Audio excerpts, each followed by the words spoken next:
Metehan, Hun tahtına oturduğundan itibaren doğusundaki Tunkuları ve batısındaki Yüeçileri yenerek bu boyları kendine bağladı. Bu sayede topraklarını genişletti. Son yaptığı seferde atalarının toprakları olan Ordos bölgesini de ele geçirdi. Sırada kuzeyde ve kuzeybatıda yaşayan boylar vardı. Bu toplulukların ilki Busunlardı. Busunlar, gelenekleri ve yaşayış biçimleri Hunlar ile aynıydı. Konar göçer bir hayata sahipti ve hayvancılık ile uğraşırlardı. Tanrı Dağları'nın kuzey bölgesinde yaşarlardı. Yüeçilerin ilk göçlerinden bu yana ticaret yolları üzerinde bulunurlardı. Bu ticaret yolları Çin, Hunlar ve Busun üzerinden Semerkant Krallığı'na gidiyordu. Semerkant, ticaret yollarının buluştuğu bir şehirdi. Semerkant Krallığı'nın kuzeyinde Alan boyları bulunurdu. Alanların Semerkant Krallığı ile adetleri aynıydı. Batıda Kırım Yarımadası'na kadar, güneyde ise Semerkant Krallığı'na kadar yayılmışlardı. Onların ülkesinde güzel atlar ve çok değerli kürk hayvanları bulunurdu. Otlar ile suları izleyerek hayvanlarını otlatmak için konar göçerlerdi. Busunların kuzeybatısında, Semerkant Krallığı'nın ise kuzeydoğusunda yaşayan Hun boyları bulunmaktaydı.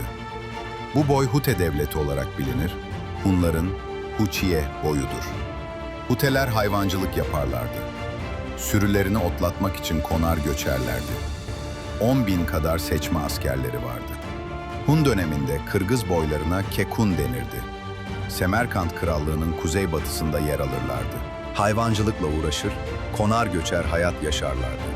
30.000 kadar seçme askerleri vardı. Tinglingler, Semerkant Krallığı'nın kuzeyinde bulunurlardı. Hayvancılık ile geçinirlerdi. 60.000 seçme askerleri vardı. Bu üç devletin en kuzeyinde yaşarlardı.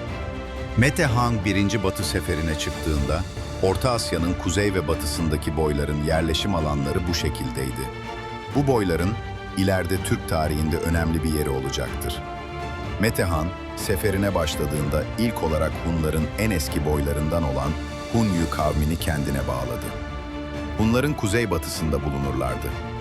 İlerleyen dönemde milattan önce 170'te Yüeçilerin yanında görüleceklerdi.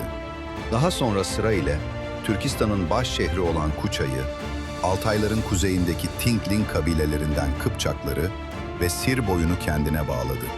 Türkistan şehirleri Hunlar için çok önemli olduğundan bunlarla ilişkileri daha çok vasallık üzerine kurulmuştu.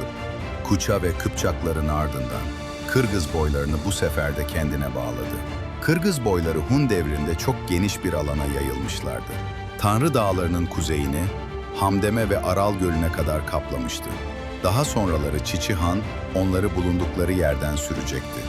Kırgız boyları bu tarihten sonra çeşitli dönemlerde görülecek ve tarih yapımında aktif rol oynayacaklardı. Tinglingler kuzeyde yaşayan insanlardı. Hunların, Göktürklerin ve Kırgızların çok kuzeyinde bulunan bütün kavimler için verilmiş tek bir addı. Çinliler çeşitli efsanevi inanışlarla burada yaşayan kavimlerin hepsine bu ismi vermişlerdi.